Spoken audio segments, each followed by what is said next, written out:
Sri Lanka is facing worst economic crisis and on the brink of bankruptcy, in a country where limes cost 240% more than they did last year.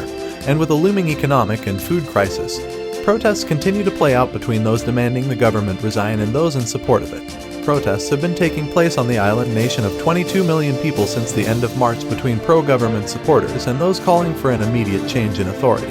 Sri Lanka, which gained independence from the UK in 1948, emerged from a devastating civil war in 2009. In 2019, the country was rocked by Easter Sunday bombings. 250 people were killed as suicide bombers targeted churches and hotels across the country. The COVID-19 pandemic then torpedoed its pivotal tourism industry, which makes up its fifth largest source of foreign revenue. This economic downturn meant Sri Lanka was already in a precarious state when the most recent unrest erupted.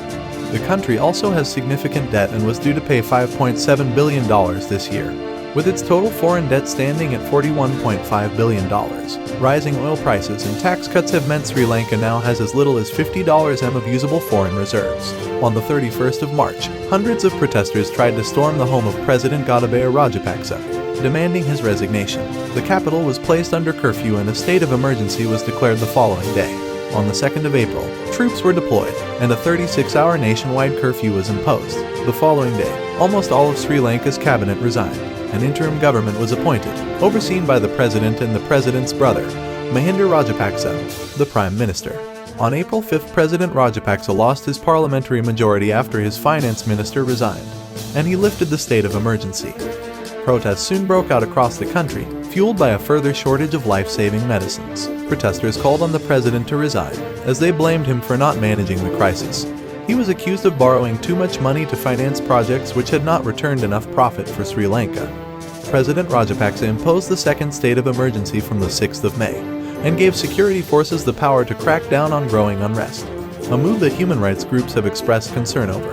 The government has since approached the International Monetary Fund for a bailout and has been holding a virtual summit with officials from the multilateral lender aimed at securing emergency assistance. But it was told its progress would depend on negotiations on debt restructuring with creditors. Pro-government supporters, some armed with iron bars, attacked anti-government demonstrators at the Gotagogama tent village that sprang up last month and became the focal point of the nationwide protests.